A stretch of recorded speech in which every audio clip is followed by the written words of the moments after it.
Heading डाल देना friction. ठीक, सुनो अपने न्यूमेरिकल ही कर रहे हैं, फ्रिक्शन का कोई भी टॉपिक तुम्हारी किताब में नहीं है। फ्रिक्शन की आपको जरूरत पड़ेगी, क्योंकि माना यह जाता है ना कि आपने इंटर में फिजिक्स पढ़ी हुई है, तो आप फ्रिक्शन वगैरह के बारे में, नॉर्मल फोर्स क्या होता है, ये सब आप जानते होगे। लेकिन फिर भी हम नहीं मान रहे कि तुम जानते होगे, क्योंकि तुम्हारे यहाँ पे कई लोगों की कंडीशन गड़बड़ है, तो इसीलिए हम फ्रिक्शन को अलग से लिखा दे रहे हैं और इसी के आधार पर फिर न्यूमेरिकल को डील कर लिया जाएगा। फ्रिक्शन में लिखना, सबसे पहले एक फिगर बना लो छोटा सा।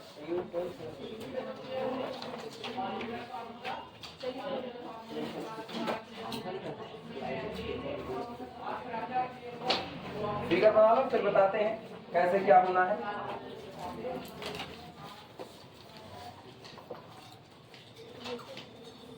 ये बी, इसके ऊपर एक सरफेस और रखा गया, कोई भी पार्टिकल रखा गया है, पार्टिकल क्या, कोई भी सामान रखा गया, इस सामान को ए करें, जिस सतह पर रखा गया उस सतह को बी कह रहे हैं।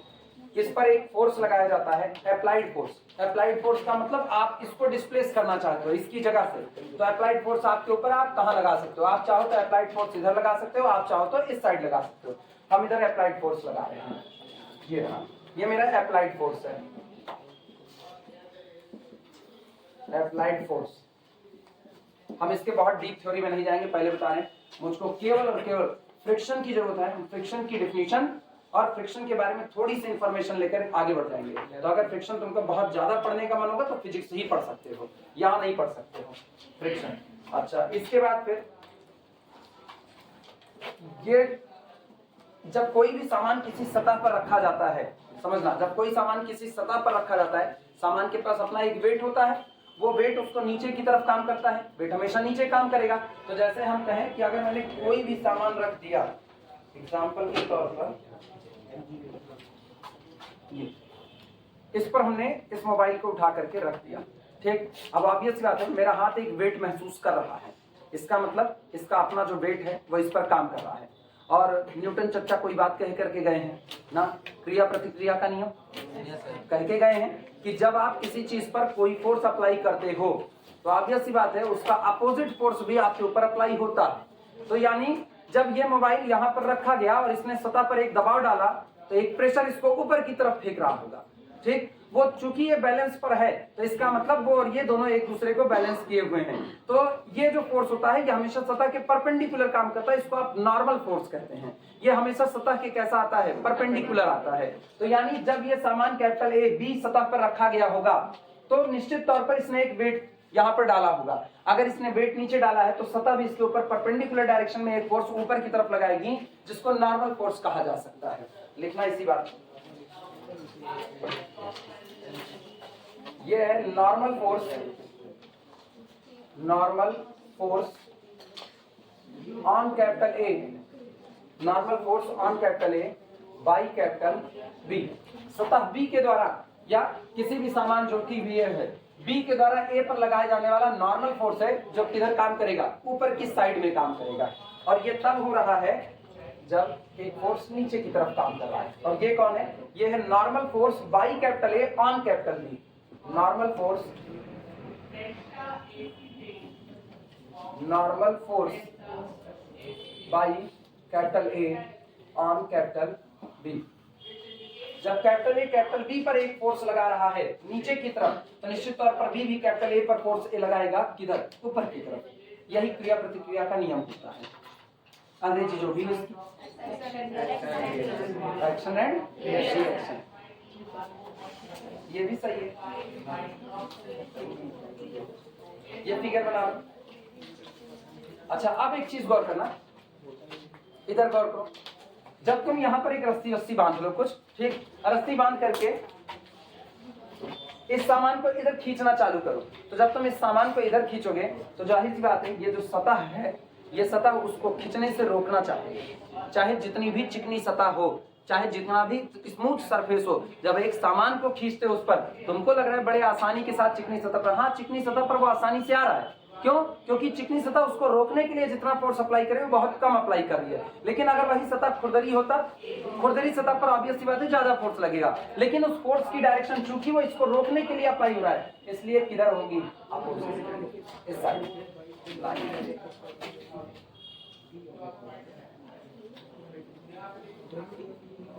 अगर आप अप्लाइड फोर्स इधर लगा रहे हो तो ऑब्वियस सी बात है इसके अपोजिट वाला फोर्स जो लगेगा वो कहां, इस साइड में।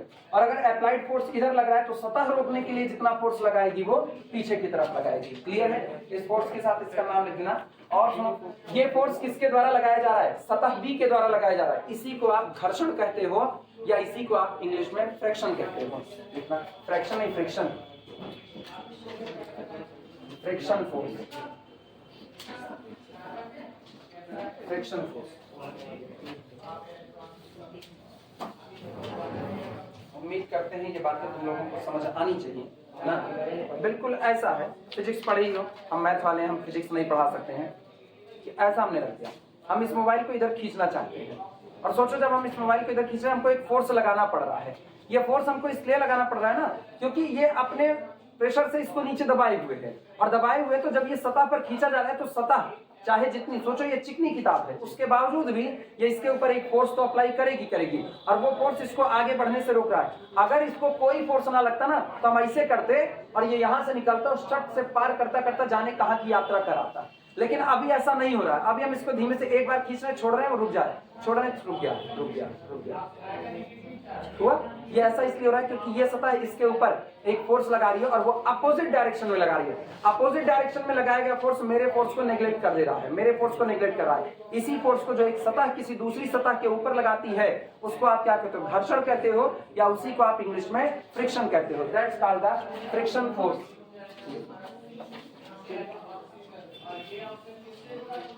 फिगर बन गया सबका? फिगर बना लो तो लैंग्वेज लिखाएं।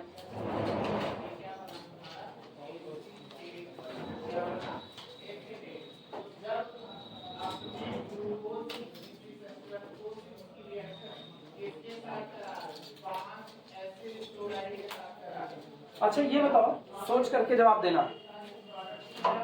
इन्हीं का एग्जाम्पल है, इन्हीं का एग्जाम्पल।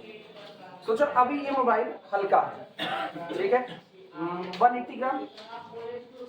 जब हम इसको खींच रहे हैं तो मुझको कम फोर्स लगाना पड़ रहा है। इस मोबाइल का वजन उठा करके 3 किलो कर लो। मोबाइल का वजन 3 किलो हो जाएगा तो क्या मेरे द्वारा लगाया गया फोर्स और ज्यादा हो जाएगा कि नहीं? वो क्यों ज्यादा हुआ? वो इसलिए ज्यादा हुआ क्योंकि नॉर्मल फोर्स ज्यादा हो गया। नॉर्मल फोर्स कौन? जो इसको दबा रहा है नीचे की तरफ। और जाहिर सी बात है जितना ज्यादा नॉर्मल फोर्स, जितना आप प्रेशर से इसको दबाओगे उतना ही ये बॉडी जो नीचे वाली सतह है ऊपर की तरफ नॉर्मल फोर्स लगाएगी। तो जब आप अप्लाइड करें, जब आप नॉर्मल फोर्स इधर बढ़ा दे रहे हो तो सतह के द्वारा लगाया गया नॉर्मल फोर्स भी इंक्रीज कर जाएगा कि नहीं? तो जितना इसका वेट होगा, अगर इसको 400 किलो का मोबाइल कर दोगे, यानी 400 किलो का एक पत्थर रख दिए कहीं पर, तो 400 किलो का पत्थर जमीन को जितने तेजी से नीचे की तरफ दबाएगा उतना ही नॉर्मल फोर्स तो ऊपर की तरफ भी आएगा, तभी तो बैलेंस बना हुआ है। तो सोचो ऐसी तारीख में अगर इसका वजन केवल 180 ग्राम है, 180 किलो का मोबाइल कौन ले चलता है ना? इसको हम इधर खींच रहे हैं तो 180 ग्राम के मोबाइल पर मुझको कम फोर्स लगाना पड़ रहा है खींचने पर। लेकिन अगर इसका वेट बढ़ा दिया जाए तो मुझको ज्यादा फोर्स अप्लाई करना पड़ेगा। इसका मतलब हो क्या रहा है? हो ये रहा है applied force is directly proportional to the normal force. आप नॉर्मल फोर्स बढ़ा दो, अप्लाइड फोर्स बढ़ाना पड़ेगा। एक आदमी इसको ऐसे दबाए हुए है और हम इसको इधर से खींचने की कोशिश करते, जितना वो फोर्स लगाएगा ऊपर से नीचे दबाने में उतना ही मुझको इसको खींचने में फोर्स लगाना पड़ेगा। वो हाथ हटा ले, हल्का कर दे तो मुझको कम लगाना पड़ेगा। इसका मतलब उसके द्वारा लगाया गया नॉर्मल फोर्स कम हो गया तो मेरे द्वारा लगाया गया अप्लाइड फोर्स भी कम हो गया। It means applied force is directly proportional to the normal force. Clear हुआ? लिखना इसी बात को, बोला जाए, लैंग्वेज लिखो। If body capital A placed on body capital B, if body capital A placed on body capital B, body capital A placed on body capital B, अगर कोई बॉडी कैपिटल ए किसी दूसरी बॉडी कैपिटल बी पर रखी गई है, then to move capital A on capital B, then to move capital A on capital B, तो capital A को बॉडी कैपिटल B पर मूव कराने में मुझको एक फोर्स की रिक्वायरमेंट होगी।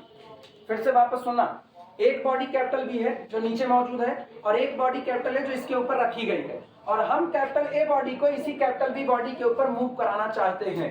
तो जब आप इसको इस पर मूव कराना चाहते हो तो आपको एक फोर्स की दरकार होगी। आप फोर्स अप्लाई करोगे तभी ये बॉडी मूव कर पाएगी, अदरवाइज ये बॉडी मूव नहीं करेगी। ये बिल्कुल वैसा है जैसे घर में एक सिलेंडर रख दो और उस सिलेंडर को पूरे फर्श पर चलाना हो तो तुमको एक धक्का लगाना पड़ेगा। धक्का कौन? फोर्स ही तो है वो भी। इसी चीज को लिखा गया है, a body capital A placed on the body capital B, then to move capital A on capital B, we required a force. We required a force. And this force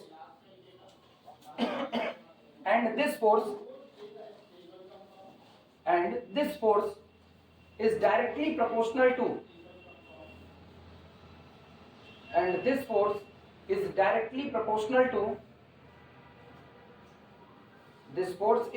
proportional to normal force. This force is directly proportional to normal force. हो गया? That is अर्थात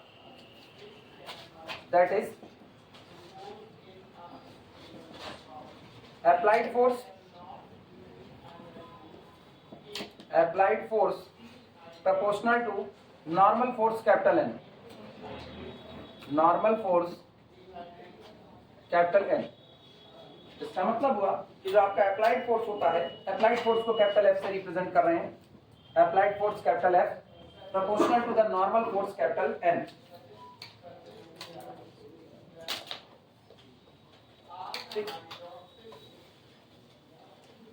normal force बढ़ रहा है तो applied force को बढ़ाना पड़ रहा है, नॉर्मल फोर्स बढ़ रहा है तो अप्लाइड फोर्स को बढ़ाना पड़ रहा है, नॉर्मल फोर्स घट रहा है तो अप्लाइड फोर्स भी ऑलरेडी घट जा रहा है। इसका मतलब ना ये ऐसा इसलिए हो रहा है क्योंकि इन दोनों सतह के बीच में एक तीसरा फोर्स काम कर रहा है। जो तीसरा फोर्स काम कर रहा है वो इस मोशन का अपोज करता है। हम इस चीज को आगे खींचना चाहते हैं और वो अपोज कर रहा है कि नहीं इसको रोके रख रहा है, तो रोके रखने के लिए वो भी एक फोर्स अप्लाई कर रहा है। और ये जो फोर्स अब मेरे मोशन को अपोज कर रहा है, इसी फोर्स को हम लोग क्या कहते हैं? फ्रिक्शन फोर्स कहते हैं। लाइन चेंज करके लिखना। Then there exists another force. Then there exists another force. Then there exists another force. Then there exists another force between the surface A and B. Then there exists another force. Then there exists another force between surfaces A and B. Between surfaces A and B. Which oppose, जो विरोध करता है, which oppose motion of capital A, which oppose motion of capital A on capital B, which oppose motion of capital A on capital B, जो body capital A का capital B के ऊपर movement का oppose करता है। Line change करना। This force is called friction. This force is called friction. इसी force को हम लोग क्या कहते हैं? फ्रिक्शन कहते हैं। अब सुनना, सिंस चूंकि F is proportional to the capital N, F कौन है? अप्लाइड फोर्स, और प्रोपोर्शनल किसके है? नॉर्मल फोर्स के। This implies that F is equal to mu into capital M, जहां पर म्यू कौन है? प्रोपोर्शनलिटी कांस्टेंट है। ये जो प्रोपोर्शनलिटी कांस्टेंट होता है ना, इसी को हिंदी में घर्षण गुणांक कहा जाता है, फ्रिक्शन कोफिशिएंट। इसी को हिंदी में घर्षण गुणांक और इंग्लिश में इसी को फ्रिक्शन कोफिशिएंट कहा जाता है। याद आया इंटरमीडिएट का? मेरे ख्याल से याद होगा सबको। लिखना, since F proportional to the capital N, this implies that F is equal to mu into N। मेरे ख्याल से शायद इंटर में भी म्यू से ही रिप्रेजेंट करते थे। F is equal to mu into N. Here mu is equal to, सोचो mu बराबर क्यों होगा? अगर आपको फ्रिक्शन कोफिशिएंट, घर्षण गुणांक निकालना हो तो applied force divided by normal force. Here mu is equal to F by N, known as, जाना जाता है, known as friction coefficient, known as friction coefficient. Here mu is equal to F by N, known as friction coefficient. बस मुझको यही इतना बताना था, यही ठीक। ये याद दिलाना था कि अगर हम कहीं पर भी फ्रिक्शन कोफिशिएंट की अगर बात करेंगे, जैसे ऑब्वियस सी बात है, अभी पता है क्या होने वाला है। मैं वो बाइक कहाँ गया,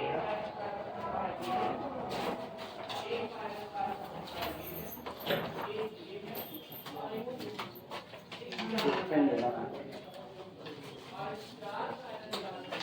एक और पेन दो पेन दो लोगों से। थोड़ी देर में हम लोग उस न्यूमेरिकल पर आएंगे जिस न्यूमेरिकल में कहा गया है कि एक चैन है जिसको इस तरीके से एक रॉड है पूरा, और उस रॉड के ऊपर इसको लटका दिया गया है दोनों हिस्से से, और यहाँ पर जो छल्ले लगाए गए वो छल्ले इस पर मूव कर सकते हैं। अगला न्यूमेरिकल अभी थोड़ी देर में यही आने वाला है। तो ये कुछ ऐसा होगा, ये पूरी रॉड होगी। अब इतनी लंबी पेन तुम लोग लेके क्यों नहीं चलते हो ना, ये पूरा। और सोचो जब हम इसको इस पर खिसकाएंगे तो हमसे कहेगा ना कि वो मैक्सिमम डिस्टेंस क्या होगी जब ये दोनों एक दूसरे से एक दूरी पर स्थिर रह पाएंगे। ये बताओ, अगर तुम इनको एक ही चीज पर बांध दो, इस तरीके से लटका दो, ऐसा मान लो बहुत बड़ा है, आप इसको खींच रहे हो, अभी भी देखो ये दोनों दूर बने हुए हैं, हम इसको और क्लियर, अभी भी दूर बने हुए हैं। एक कंडीशन ऐसी आएगी ना, जब इसको अब इसके बाद और खींचोगे तो ये और नजदीक आना चालू करेंगे ना, ये नजदीक सरकते हुए आ जाएंगे, क्योंकि एक हिस्से के बाद इन पर इतना टेंशन लगना चालू हो जाएगा कि ये इतनी दूर पर रुकेंगे नहीं। आप इनको सीधी रॉड पर किया और देखो ये अभी भी खिसकना चालू हो चुका है। तो अब जब ये इस पर खिसकेगा रॉड के ऊपर, तो रॉड इसके ऊपर एक फ्रिक्शन पैदा करेगा, वहां हमको म्यू की जरूरत पड़ेगी उसी कैलकुलेशन को करने के लिए, इसीलिए ये चीजें बताएगी। क्लियर बात? चलो न्यूमेरिकल की शुरुआत करते हैं फिर। अरे नहीं यार, हमको यहाँ तो समझाने पड़ेगा, यही एक काम तो हम कभी किए नहीं, वही तुम लोग करवाना चाहते हो हमसे। प्रॉब्लम प्रॉब्लम लिखना, a given length 2s, a given length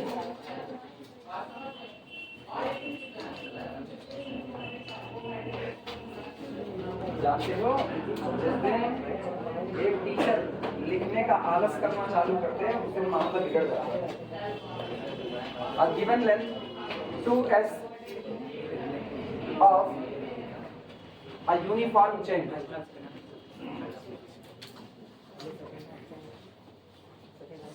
of a uniform chain, of a uniform chain has to be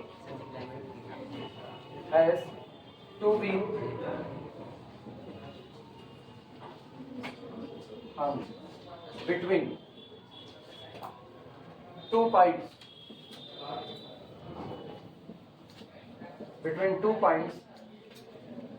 at the same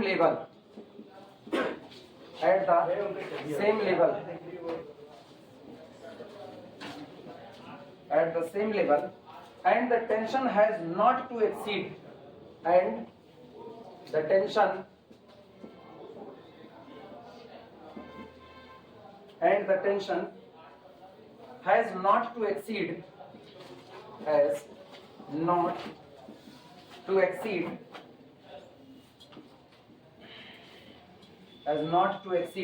the weight of the length b, the weight of a length b of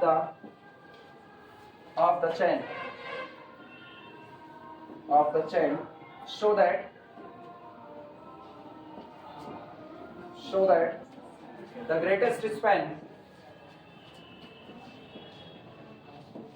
the greatest span is under root b square minus s square log within bracket b plus s upon b minus s। पहले तुम लोग numerical note कर लो, फिर हम समझाते हैं।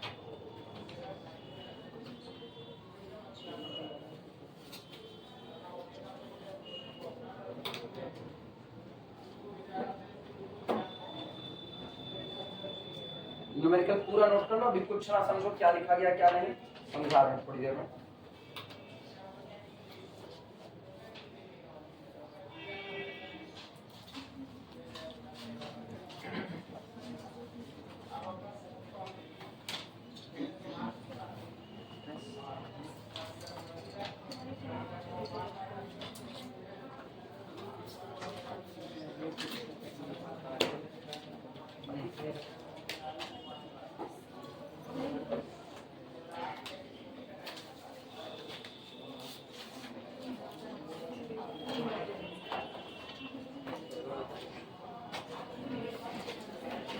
मेरे ख्याल हो जाएगा सबका तो बताना।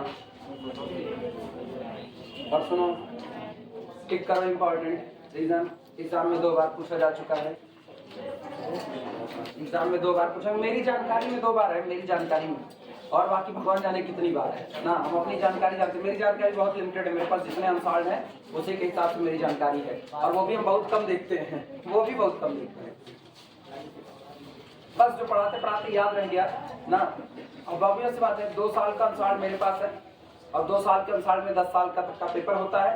12 से लेकर के हम पढ़ा रहे हैं, तो 12 से लेकर के जितने एग्जाम हुए हैं वो तो मुझको याद ही हैं, क्योंकि पेपर हम ही पढ़ाए हैं, तो इसलिए याद है। चलिए शुरुआत करें। सुनो, a given length 2s of a uniform chain has to be hung between 2 points at the same level। Figure बनाने की कोशिश कर रहे हैं, क्योंकि सबसे मेन काम यही होता है। सबसे पहले 2 पॉइंट है, दोनों सेम लेवल पर मौजूद हैं, सेम लेवल पर 2 पॉइंट ले लिया, एक कैपिटल ए, कैपिटल बी, और इनके बीच में एक चैन को टांग दिया गया है। ये आपका पॉइंट हो गया कैपिटल ए, ये पॉइंट आपका हो गया कैपिटल बी। अब गिवन लेंथ 2s और चैन की लंबाई कितनी है, 2s है। अगर चैन की लंबाई 2s है तो ऑब्वियस सी बात है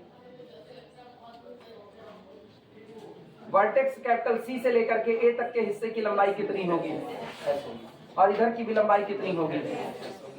कह रहे हैं अब गिवन लेंथ 2s, एक लेंथ दी गई है जिसको कितनी है, 2s है, ऑफ अ यूनिफॉर्म चेन, ये एक यूनिफॉर्म चेन की है। यूनिफॉर्म चेन का मतलब वेट पर यूनिट लेंथ कैसा होता है, कांस्टेंट होता है, ठीक। हैज टू बी हंग, उसे लटका दिया जाता है, बिटवीन द 2 पॉइंट, 2 बिंदुओं के बीच में, और दोनों पॉइंट कहां पर हैं, एट द सेम लेवल, एक ही लेवल पर मौजूद है।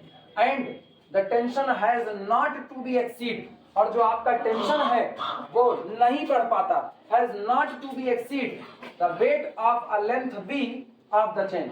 चैन की जो लेंथ बी होगी, सोचो पर यूनिट वेट कितना है, पर यूनिट वेट W है, ठीक। आपको एक बात पता है कि टेंशन T बराबर होता है W इंटू कितना, Y होता है, और टेंशन T 0 बराबर होता है W इंटू C होता है। हमको ये कहा जा रहा है कि जो मेरा टेंशन कैपिटल T है, इसकी बात कर रहे हैं, वर्टेक्स टेंशन की कहीं पर बात नहीं हुई, तो हम इसको कंसीडर नहीं करेंगे। करें जो आपका टेंशन T है, has not to be exceed, वो नहीं बढ़ पाता है किससे, पर्टिकुलर चैन की एक लेंथ जो B है उसके हिस्से से ज्यादा वो नहीं बढ़ पाता है, इसी को लिखा गया है। The tension has not to be exceed the weight of the chain B of the weight of a length B। इसका मतलब T is equal to WB जो होगा, ये आपका कैसा टेंशन होगा, ये आपका मैक्सिमम टेंशन होगा, इससे ज्यादा टेंशन आपके पास मौजूद नहीं है।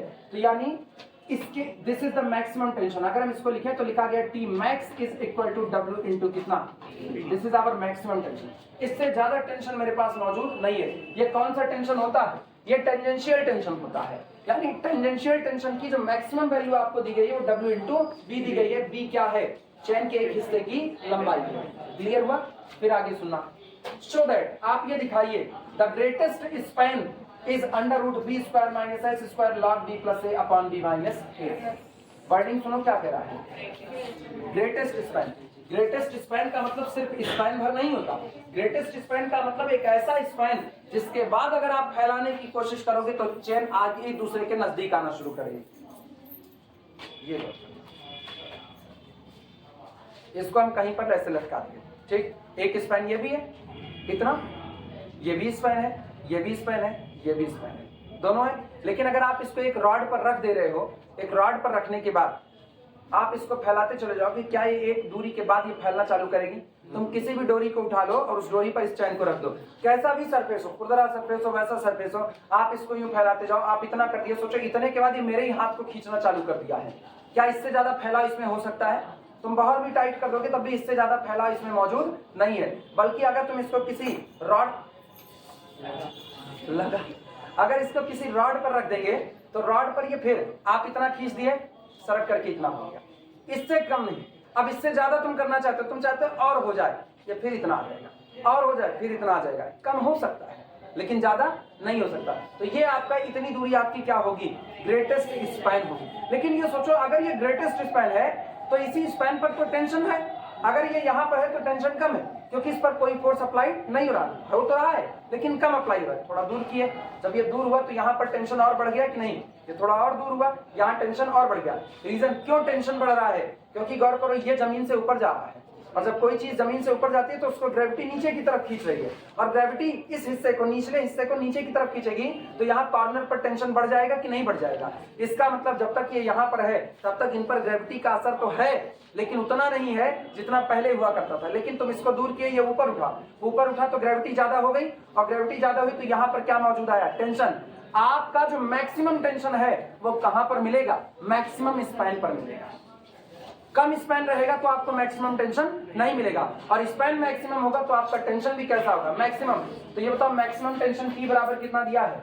W भी दिया है। तो जो आपकी ग्रेटेस्ट लेंथ निकल कर, सॉरी ग्रेटेस्ट स्पैन निकल करके आएगा, इस ग्रेटेस्ट स्पैन पर आपका मैक्सिमम टेंशन T बराबर कितना लिखा जाएगा?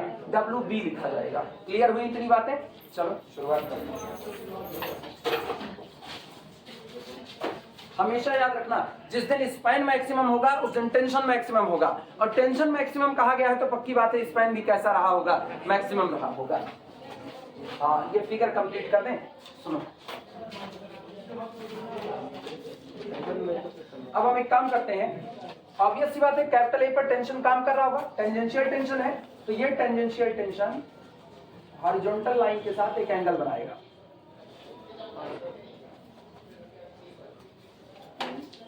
इस एंगल को हम लोग ψ1 कह देते हैं। फिर गौर करना, अगर ये ψ1 है तो ऑब्वियस सी बात है यहां से इतने हिस्से का वेट, इतने हिस्से का वेट क्या होगा? ए से लेके सी तक का वेट बताओ। WS होगा। वो WS डिक्टो नीचे की तरफ काम करेगा, WS नीचे की तरफ। और ये बताओ, ये जो आपका टेंशन T है इसका एक वर्टिकल कंपोनेंट होता है, वर्टिकल कंपोनेंट होता है T sin psi, लेकिन आप एंगल कितना लिए? ψ1। तो क्या ये वर्टिकल कंपोनेंट T sin ψ1 होगा कि नहीं होगा? और हॉरिजॉन्टल कंपोनेंट T cos ψ1 होगा। इतनी बातें सबको क्लियर है? ये फिगर ऐसे बना लो। हाँ, कौन सा? T बराबर W, मैक्सिमम टेंशन। इसको तो ऐसा ही करता एक डंडा वंडा नहीं है, डंडा वंडा होता तो काम आता। अरे समझाने के लिए नहीं है, डंडे समझाने। गुरु को मनीष से पूछे कोई डंडा हो तो उस पर सही सलामत आता है ना। अभी मेरा हाथ है ये नहीं है। सुनो, अभी देखना, इसको यहाँ किया, इधर गौर करो, इसको यहाँ किया, खिसकना डंडा तिरछा उस पर मत ध्यान देना। ये डंडा सीधा होता ना तब भी यहाँ पर लिख रहा है। अभी गौर करना है, ये सोचो ये यहाँ से आ रहा है और यहीं रुक रहा है बार बार। इसका मतलब अगर हम इस पूरे हिस्से की बात करें तो इस कैटनरी में जो अभी बना है, इस कैटनरी में इससे ज्यादा स्पैन पॉसिबल नहीं होगा, कि होगा पॉसिबल? इसका मतलब इस हिस्से में अब यहाँ और यहाँ पर जो टेंशन काम कर रहा होगा ये मैक्सिमम टेंशन है। इससे कम करोगे तो टेंशन कम हो जाएगा, क्योंकि ग्रेविटी ये नीचे आ गया और इसके नीचे आने पर ग्रेविटी इसको कम खींच रही है, लेकिन आप इसको दूर कर रहे हो। ये बवाल का काम है ये सब कुछ ना।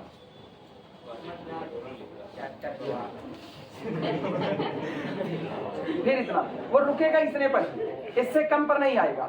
यहां से चला फिर वापस यहीं पर। इसका मतलब अब वो टेढ़ा बना यार, छोड़ो तुम इसको सीधा ऐसे मान लो ना।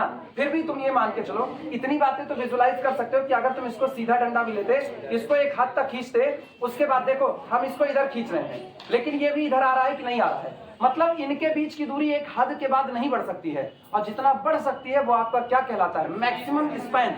और उस मैक्सिमम स्पैन पर इन दोनों किनारों पर होने वाला तनाव भी कैसा हो जाएगा? मैक्सिमम।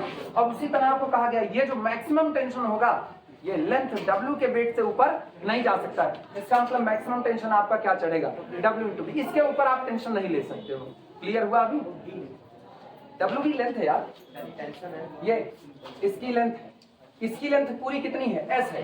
कह रहे हैं आपका जो मैक्सिमम टेंशन होगा उसको जब आप इसके लेंथ के फॉर्म में लिखोगे तो पर्टिकुलर एक हिस्से की लंबाई जो B है उसके वेट से ऊपर नहीं जा पाएगा, मतलब W इंटू B से ऊपर नहीं चढ़ पाएगा। इसी को लिखा गया है and the tension has not to be exceed. Tension नहीं हो सकता है किससे ज्यादा? At the weight of a length B। एक लेंथ जो B आ रही है आपके चैन की, उसके लेंथ B के वेट से ज्यादा टेंशन नहीं हो सकता है। तो मैक्सिमम W बराबर B इंटू कितना? क्योंकि B हिस्से के सोचो, अगर आप चेन की लेंथ बी ले रहे हो तो बी हिस्से पर आपका टोटल टेंशन कितना काम करेगा? टेंशन है W बराबर T बराबर W into Y, W into Y, और वाई बराबर कितना आप पुट करोगे? बी, तभी आप मैक्सिमम पाओगे। तो T बराबर हो गया W इंटू बी का हिस्सा, यही इतना हिस्सा है। उन तक पहुंचा दो, नहीं तो उनके ट्यूशन के बच्चे डरेंगे नहीं। सबसे लगी देखना नहीं, देखो लोगों को ना मारना मत, बच्ची छोटे बच्चों को इससे बड़का एक मार देगा, छोटा एक नहीं, बिना मारे तो कोई सुनता नहीं। हाँ? बिना मारे सुनता कौन है? ये आपका टेंशन है कैप्टन।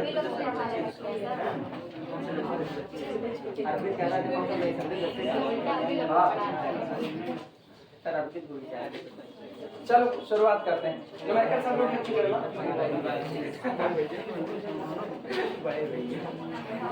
अरे रामायण में तुलसीदास लिखे, रामचरितमानस में, भय बिन होय न प्रीत गोसाई, बिना भय के प्रीत नहीं हो सकती।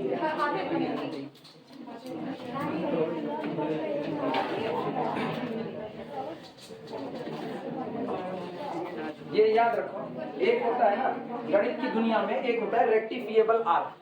रेक्टिफिएबल आर्क सुधार करने योग्य, जो फाइनाइट होता है ना उसमें सुधार हो सकता है। वहां डिफिनीशन लिखी जाती है कि अगर किसी आर्क की लेंथ फाइनाइट होती है तो वो रेक्टिफिएबल आर्क, मतलब अगर आपके अंदर डर है तो आप फाइनाइट है। जिसके अंदर डर नहीं होता ना वो इनफाइनाइट कैटेगरी में चला जाता है। डरता है ये नहीं है, पता चला कौन लड़का हुआ उसको डराया गया, भैया पढ़ लो, नहीं तो ऐसा नहीं ऐसा होगा, कहना पढ़ लो। फिर मास्टर उसको कहे अच्छा रुक जाओ तुमको हम बताते हैं, एक डंडा उठाया उसको 2 डंडा मार दिया, अब वो नहीं डरा, गया बांका लाया, मास्टर एक काटा। अब जैसे हम हैं, हम पढ़ा रहे हैं लड़कों को, तो लड़कों को पढ़ा रहे हैं, नहीं सुनेंगे तो इनको डांटेंगे। इसी क्लास में ओसामा बिन लादेन आके बैठ जाए तो हम उनको डांटेंगे, हम कहेंगे दादा पाला काहे डांटेंगे, पता है ना डांट देंगे, छनछना करके हम रह जाएंगे, कुछ होने वाला है नहीं ना। तो या तो फिर रेक्टिफिएबल आर्क, उनको रेक्टिफिएबल नहीं, ओसामा में कोई सुधार नहीं आ सकता है, वो रेक्टिफिएबल आर्क नहीं है। लेकिन जो भी फाइनाइट है जिसमें सुधार की गुंजाइश बाकी है उसको आप रेक्टिफिएबल की कैटेगरी में डाल सकते हो। तो कब सुधारोगे? ऐसे ही सुधारा जाता है, बिना डर के आदमी थोड़े सुधर सकता है, सुधारना तो पड़ेगा। लिखना, लिखो लिखो, span will be maximum, solution में लिखो, solution, span will be maximum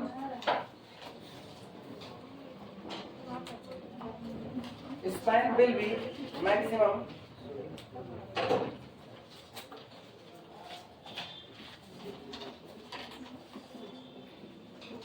span will be maximum when tension at capital A, when tension at capital A is maximum। जिस वक्त पॉइंट कैपिटल ए पर टेंशन मैक्सिमम होगा उस दिन आपका span भी कैसा होगा? मैक्सिमम होगा। आल्सो इसके साथ ही साथ मैक्सिमम टेंशन, मैक्सिमम टेंशन, लेकिन यह भी कहा गया है कि जो आपका मैक्सिमम टेंशन है वो चैन की एक लेंथ W के वेट से ज्यादा नहीं हो सकता है। तो also the maximum tension is equal to W into B, ये रहा, दैट इज अर्थात capital T is equal to W into B. अब हम T लिख रहे हैं लेकिन अपने उसको T मैक्स ही समझेंगे, क्योंकि हमको निकालना क्या है? Greatest span. ग्रेटेस्ट स्पैन का मतलब T भी आप क्या ले रहे हो? मैक्सिमा ले रहे हो। नोट करो,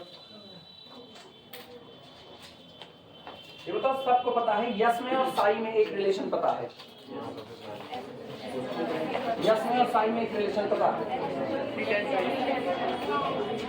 अच्छा छोड़ो, उसको भी छोड़ो, वो भी छोड़ो। ये बताओ सारी बात किस पर हो रही है? अरे सुनो इधर, सारी बात किस पर हो रही है? कैपिटल ए पर। मुझको पता है कैपिटल टी का, सब लोग इधर देखो, फिर खोपड़ी नीचे गाड़ लिए तुम लोग ना। अभी सुनाएंगे 4 बात, फिर सुनोगे वही ना, फिर गाऊ हो जाओगे थोड़ी देर के लिए। जब इधर बोर्ड पे समझा रहे हैं तो नहीं समझ रहे हो, बैल बुद्धि वाला काम कर रहे हो। कैपिटल ए पर टेंशन काम कर रहा है, मैक्सिमम स्पैन की बात हो रही है, तो इसका मतलब सारी चर्चा कैपिटल ए पर हो रही है। अगर आप कैपिटल ए पर काम कर रहे हो तो एक चीज गौर करना, जो टेंशन टी काम कर रहा है इसका जो वर्टिकल कंपोनेंट है वो कितना है, टी साइन साई 1। और मुझको पता है कैपिटल ए पर इस हिस्से का एक वेट नीचे की तरफ काम कर रहा है, वो कौन है, WS। अगर ये बैलेंस है पूरे तरीके से, मैक्सिमम स्पैन पर ये बैलेंस हो चुका है, तो इसका मतलब T sine Sai 1 is equal to WS लिखा जा सकता है कि नहीं, लिखना है इसी बात को क्लियरली, स्पष्टता clearly. T sine Sai 1 is equal to W into S, T sine Sai 1 is equal to W into S. और ये W इंटू एस ही रहेगा, रीजन मुझको पूरी लेंथ कितनी दी गई है 2s, तो पूरा ये हिस्सा कितना हुआ, s ही तो हुआ, तो ये WS ही बरकरार रहेगा। ठीक, अगला लिखना, दिस इंप्लाइज दैट, इसका मतलब ये हुआ sine Sai 1 is equal to, चूंकि मुझको मैक्सिमम स्पैन निकालना है, गौर करना, मुझको मैक्सिमम स्पैन निकालना है, और मैक्सिमम स्पैन के लिए मेरे पास स्पैन को निकालने का एक फार्मूला होता है। स्पैन कितना है 2x, और मेरे पास x बराबर होता है c log sec Sai plus tan Sai, तो मुझको sec साई और tan साई निकालना है।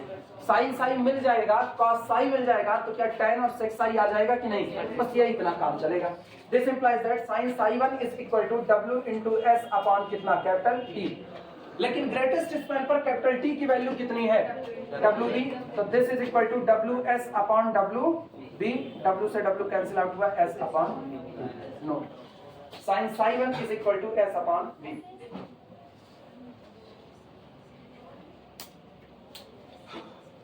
और साइन साई 1 आ गया है, तो ऑब्वियस सी बात है हम लोग कॉस की चर्चा कर सकते हैं, because 1 minus sine square theta is equal to cos square theta. चलो शुरुआत करते हैं। दिस इंप्लाइज दैट, इसका मतलब ये हुआ sine square psi 1 is equal to S square upon कितना हो गया, बी स्क्वायर। लेकिन साइन स्क्वायर साई को हम लोग तोड़ करके लिख सकते हैं, this implies that 1 minus cos square psi is equal to S square upon कितना, हाँ psi 1 minus cos square psi 1 is equal to this. यहां से जरा कॉस स्क्वायर साई 1 निकाल करके बताओ, ट्रांसफर करके। This implies that cos square psi 1 is equal, ये उधर वो इधर, B square minus S square upon B square, check करो, B square minus S square upon B square, B square minus S square upon B square, लिख करके ऐसे घेरा मार दो, जिसकी जिसकी जरूरत पड़ेगी वो सब देखा जाएगा। और ये बताओ, अगर तुम्हारे पास साइन साई 1 और कॉस साई 1 दोनों आ गए, स्क्वायर के ही फॉर्म में आए, तो क्या tan स्क्वायर साई 1 आ सकता है कि नहीं आ सकता है, लिख दो, therefore tan square psi 1 is equal to sine square psi 1 upon cos square psi 1 is equal to, divide करके बताओ कितना आएगा। इसका तो ज्यादा नीचे लिख दिया ना, बोल दिया तो यार, हम भूल जाते हैं ना, अपने पास इधर उधर जगह नहीं रहती है। अरे रुको, पहले पीछे वालों की चर्चा कर लें, बहुत नीचे हो गया है ना। फिगर अब हटा सकते हैं, फिगर हटा सकते हैं।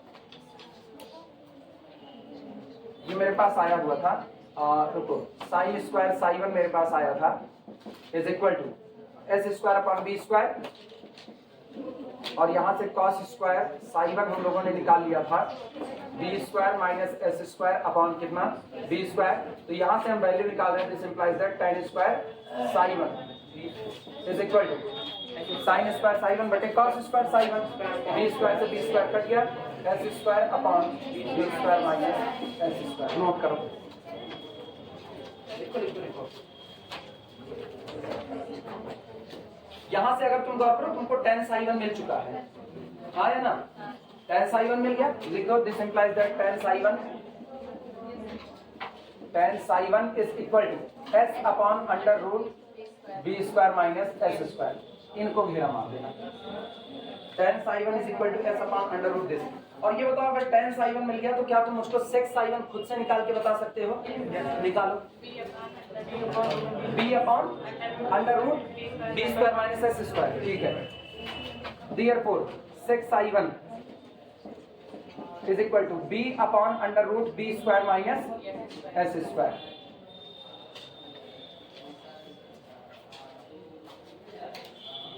जो लोग ना निकाल पाए बताएं, हम निकालें, सब लोग निकाल लोगे। अरे tan और साई के बीच के रिलेशन से निकालो, हाँ, cos का उल्टा कर दो तब भी आ जाएगा।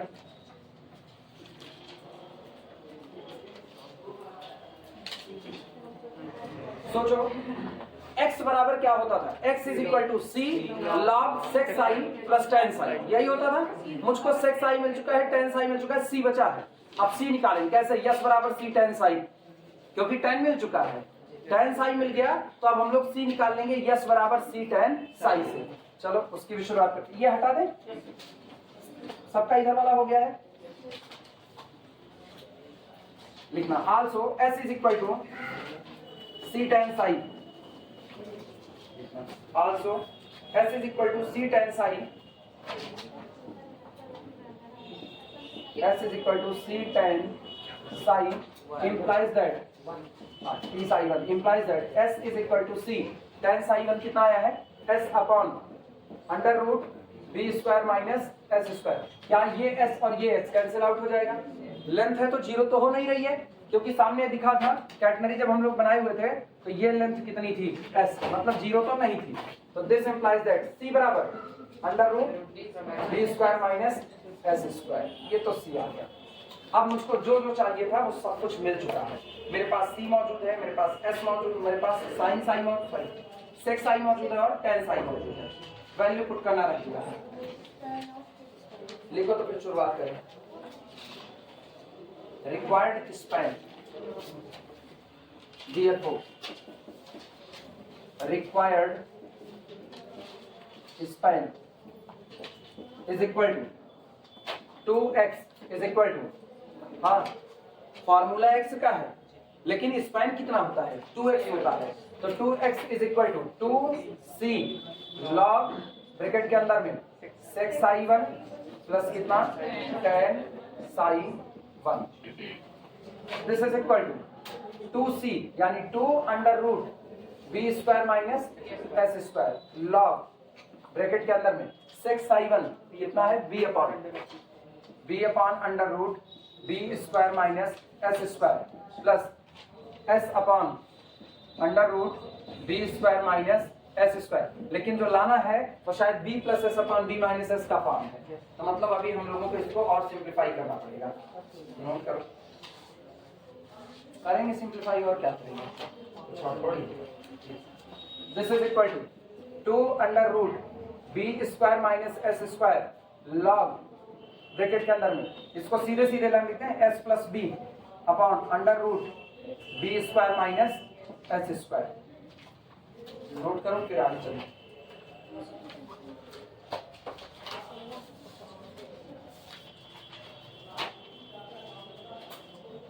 ठीक बन जाएगा, दिक्कत नहीं, उसको अभी ऊपर नहीं, हम लोग एक काम कर रहे हैं, नहीं रुको बता रहे हैं। दिस इज इक्वल टू ये रहने देते हैं 2 under root B square minus S square log, और इनको कर देते हैं ब्रैकेट के अंदर में under root S plus B का whole square upon B square minus S square. बोलो भैया सही या गलत। ऊपर वाले का अंडर रूट करोगे तो वापस फिर से एस प्लस बी आ जाएगा कि नहीं, और नीचे वाला अंडर रूट में बैठा ही है, यही बोले थे। इसको ऊपर किस पर बी स्क्वायर माइनस, हाँ वो तो अभी तोड़ेंगे, अब तोड़ेंगे, अब तक नहीं तोड़ेंगे, अब तोड़ेंगे ना। दिस इज इक्वल टू 250 निकाल लो यार, कैलकुलेशन तुम लोग कैलकुलेशनों में काहे नकिया रगड़ देते हो अपनी। हम थोड़ी कह रहे मेरी तरफ कैलकुलेशन करो, मेरे खोपड़ी में भी जो चल रहा है हम अपनी कैलकुलेशन कर रहे हैं, मुझको अपनी करने दो, तुम अपनी करो। B square minus S square log bracket के अंदर में अंडर रूट का है, हम पूरे की 1/2 कर दिया, ये अपने पास हो गया s प्लस बी का होल स्क्वायर अपॉन, इसको तोड़ देते हैं b प्लस एस एक पैकेट में और दूसरे में b माइनस एस, और हम एक काम करते हैं पूरे की पावर 1/2 लगा देते हैं, हाँ है ना। अरे इस पूरे की पावर 1/2 की है, तो दिस इज इक्वल टू इस 1/2 को नीचे कर लें 2/2 under root B square minus S square log bracket के अंदर में ये और ये कैंसिल आउट हुआ, b plus s upon b minus s, और ये 2 क्या यही स्पैन चाहिए answer. Greatest span under root B square minus S square log b plus s upon b minus s, इससे ज्यादा स्पैन आपके पास पॉसिबल नहीं हो सकता है।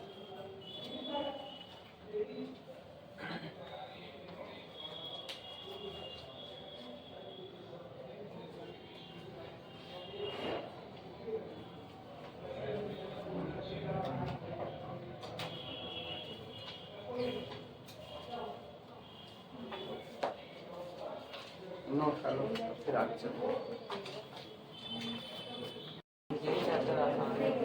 कौन सा? नहीं, वर्चुअल वर्क आसान है। वर्चुअल वर्क में अगर फोर्स तोड़ना आ गया, फोर्स कैसे बैलेंस हो रहे हैं, तो वर्चुअल वर्क इससे ज्यादा आसान है ना।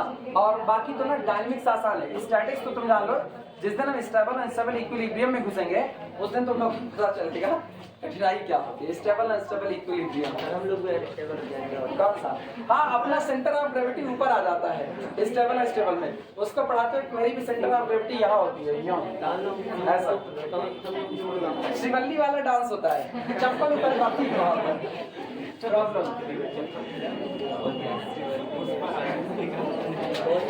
इफ अल्फा एंड बीटा लिखो, if alpha and beta be the inclination,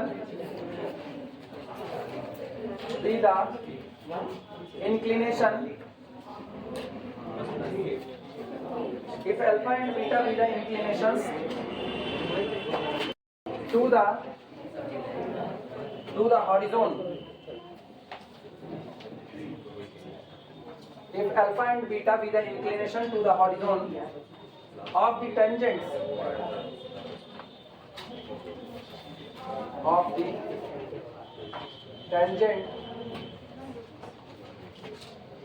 at the extremities,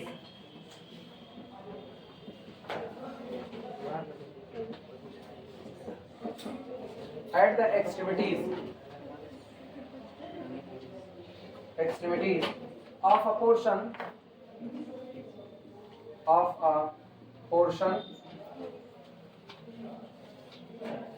a common catenary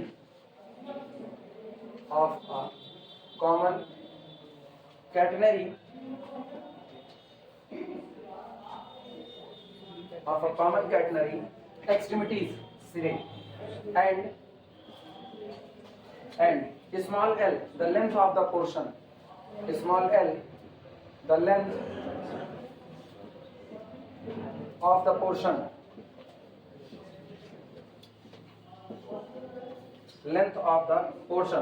so that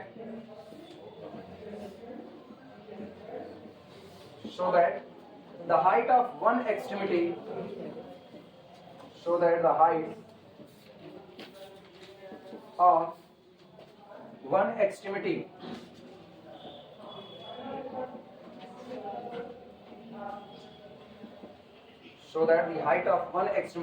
above the other is L sin alpha plus beta by 2 upon cos alpha minus beta by 2. The two extremities being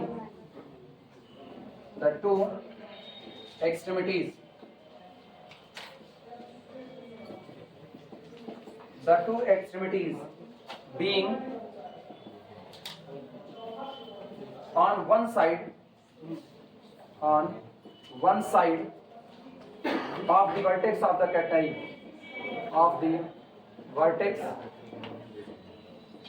catenary,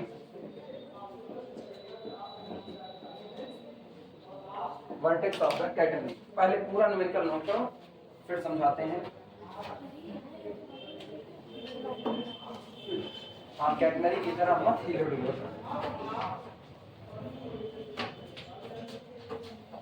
sir इसमें जैसे word दिखा है common catenary, इसका complex catenary भी होती है।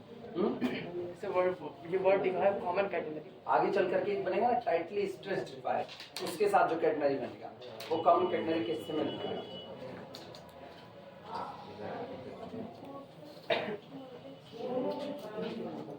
Uniform chain जो होती है उससे आप कॉमन कैटेनरी बनाते हैं। गांठ दे दिए ना तो नहीं, तो वो कॉमन नहीं है। कॉमन कैटेनरी की डेफिनेशन शुरुआत में देखो, डेफिनेशन चेक करो, बताते हैं।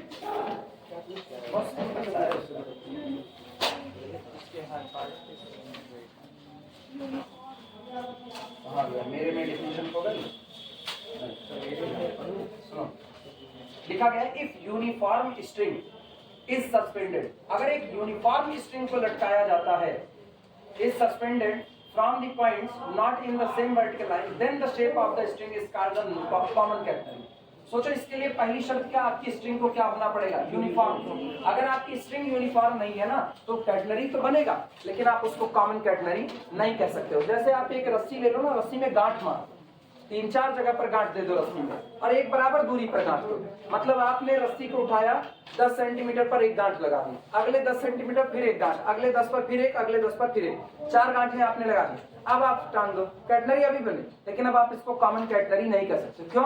क्योंकि यूनिफॉर्म वेट पर यूनिट लेंथ इसका कांस्टेंट नहीं है, और जिसका वेट पर यूनिट लेंथ कांस्टेंट होगा उसको कॉमन कैटनरी से बाहर रखा गया है। तो कॉमन का मतलब यही है कि आपकी जो चेन है वो कैसी होनी चाहिए, यूनिफॉर्म चेन होनी चाहिए। न्यूमेरिकल सब लोग नोट कर लो, फिर समझाना चालू करें। कर लिए नोट? कोई बाकी है अभी भी? बाकी लिखो, जल्दी लिखो, लिखो तब तक वीडियो रोकना नहीं किया, इसी लंबा लंबा चलता रहेगा वीडियो। अभी का है तो जरा सब्र करो, उसके बाद देखो। सुनो, पहले न्यूमेरिकल समझ लो, एक बार समझ लो, उसके बाद फिर देखना, क्या पता हो सकता है तुम ही कर लो। सुनो क्या कहा गया, अरे इधर वापस आओ, पहले पूरा न्यूमेरिकल एक बार वैसे सरसरी तौर पर पढ़ो, फिर इसका फिगर खींचा जाएगा। लिखा गया है if alpha and beta be the inclination to the horizon, alpha और बीटा झुकाव है किसके साथ, क्षैतिज लाइन के साथ, हॉरिजॉन्टल लाइन के साथ, किसके, टेंजेंट के हैं। मतलब कहीं ना कहीं 2 पॉइंट दिया गया होगा, 2 पॉइंट पर 2 टेंजेंट खींचा गया होगा। कहां दिया गया पॉइंट अभी इसका मतलब नहीं है, आपको पूरी बात कैटनरी की चल रही है, तो कैटनरी पर आपको 2 पॉइंट दिए गए होंगे, और दोनों पॉइंट जो दिए गए होंगे, दोनों पॉइंट पर टेंजेंट ड्रा किया गया होगा। टेंजेंट हॉरिजॉन्टल लाइन के साथ एंगल बनाया होगा। पहला एंगल कितना बनाया, अल्फा, और दूसरा कितना है, बीटा है। If alpha and beta be the inclination to the horizon of the tangent at the extremities of a portion, एक पोर्शन है, उस पोर्शन में आपको जाहिर सी बात है, अगर आप एक टुकड़ा लेते हो, उस टुकड़े में आपको 2 सिरे मिलते हैं, एक स्टार्टिंग एक एंडिंग, 2 टुकड़े आपको मिलेंगे। जैसे एग्जांपल के तौर पर आप देख लो,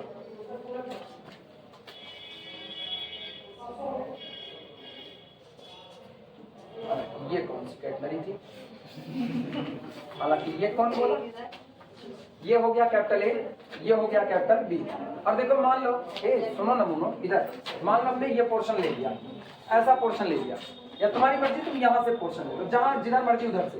अब आपके पास ये इतना जो पोर्शन आया, इस पोर्शन में आपके पास 2 सिरे हो गए, एक सिरा ये हो गया और दूसरा सिरा ये हो गया, और 2 सिरे हो गए तो दोनों सिरे पर आप एक एक टेंजेंट खींच सकते हो। और इस पर हमने टेंजेंट को खींचा तो ये टेंजेंट आगे बढ़ता हुआ हॉरिजॉन्टल लाइन के साथ जो एंगल बनाता है, इस एंगल को आप कह रहे हो, मान लो ये एंगल कौन है, अल्फा है। ये कैटनरी का वर्टेक्स है, वर्टेक्स ही। अब एक पोर्शन ये है, इस पोर्शन पर भी आप एक टेंजेंट को ड्रॉ करो, ये टेंजेंट भी हॉरिजॉन्टल लाइन के साथ कहीं ना कहीं पर कोई एंगल बनाएगा।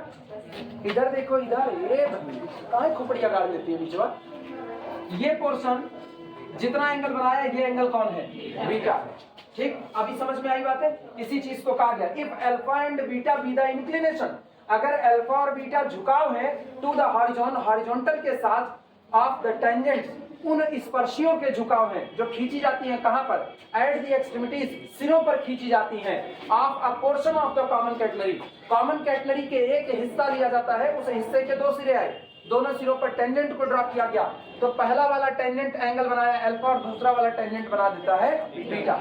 फिर आगे कह रहे हैं एंड, रुको 2 मिनट रुको, and small L the length of the portion, और ये जो पोर्शन आ रहा है, इस पोर्शन की लेंथ कितनी मान ली गई है, एल मान ली गई है, पोर्शन की लेंथ स्मॉल एल है। सो दैट, दिखाइए कि the height of the one extremity, जो एक सिरा है, अब ये बताओ एक सिरा आपके पास ये आया, तो इसकी कोई हाइट y1 होगी कि नहीं होगी, एक सिरा ये आया, इसकी कोई हाइट कितनी होगी, y2 होगी।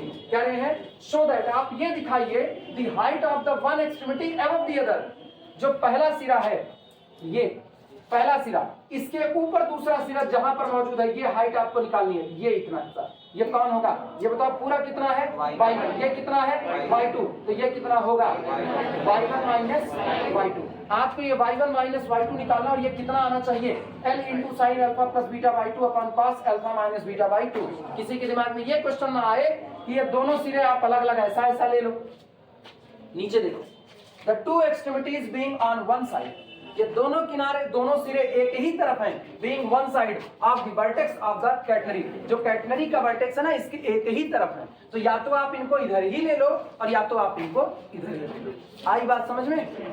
अभी क्लियर हुआ? अब तुम पूछो क्या पूछा? अगर पोर्शन ले रहे हैं उसका सर एक पॉइंट सी वर्टेक्स मान लें तो सर जो एंगल कैसे बने? कौन सा? सर एक मतलब एक जो कट कैटनरी के वर्टेक्स पे कैसे आ सकते हो यार? सर पोर्शन कहीं भी अगर एक साइड में कहीं पोर्शन ले हाँ, अगर इस पर आ गए तो तुमको अल्फा को साफ सुथरा क्या करना पड़ेगा? जीरो। अल्फा जीरो थोड़े दिया है, कुछ भी नहीं दिया। हाँ।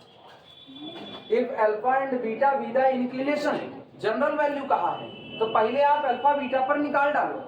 इस पर आगे तब तो बवाले खत्म है भाई। इसकी हाइट निकाल लो, और ये हाइट तो तुमको ऑलरेडी सी पता ही रहती है हमेशा, ये सी पता है, तो सीधे घटा करके मामला खत्म कर दो। वो तो आपसे जनरल बात निकलवाना चाह रहे हैं। जनरल बात आप पोर्शन कहीं भी ले लो, तो जब पोर्शन कहीं भी ले लो, अगर तुम पोर्शन इसी को ले लिए, सी से लेकर के यहाँ तक का हिस्सा, गौर करना, किसी के दिमाग में आया जैसे इनका है, सी से लेकर इतने तक का हिस्सा ले लेंगे, तो तुमको ये हाइट कभी निकालनी नहीं पड़ेगी। ये तो सी ऑलरेडी है, ये तो आपको दिया ही जाता है। इसीलिए उसने क्या कहा? उसने कहा जनरल पोर्शन लीजिए, जहां पर लिखे वहां पर ले लो, लेकिन शर्त है दोनों सिरे एक ही तरफ होने चाहिए, एक ही तरफ। तो जब दोनों एक ही तरफ होंगे तो उसने जनरल एंगल दे दिया अल्फा और कितना? बीटा। अब कल को अगर तुम यहां कर दिए तो अल्फा बराबर, सॉरी, बीटा बराबर क्या कर देना? जीरो। अपना ही आंसर निकालो और बीटा बराबर कितना कर दो? जीरो। गौर करो, रखो जीरो, बीटा जीरो रखोगे, sine alpha by 2 cos alpha by 2 that the tan alpha by 2 हो गया। अगर तुम अल्फा जीरो लोगे, sine beta by 2 cos of minus beta by 2, cos of minus theta, cos of minus theta, cos theta, sine of minus theta होता है minus sine theta. ठीक, तो इसका मतलब फिर वापस आपको कौन मिला? tan बीटा बाई 2 अब की बार मिला। चेंज हो गया कि नहीं हो गया? तो अल्फा बीटा कहीं भी हो सकते हैं, कुछ भी हो सकते हैं, लेकिन ये याद रखना, जो आप पोर्शन ले रहे हो वो वर्टेक्स के एक ही तरफ होना चाहिए, दोनों साइड में नहीं। कोई ये नहीं कहेगा एक इधर मान लेंगे एक इधर मान लेंगे। तो सोचो अगर ऐसा किए तो एक तो बन गया एक्यूट एंगल और दूसरा बन गया ऑब्टूज। चेंज हो गया कि नहीं हो गया? ये गड़बड़ी में करें। फिगर समझ में आया? फिगर कल बनाएंगे, कल सॉल्व करेंगे। न्यूमेरिकल समझ में आया?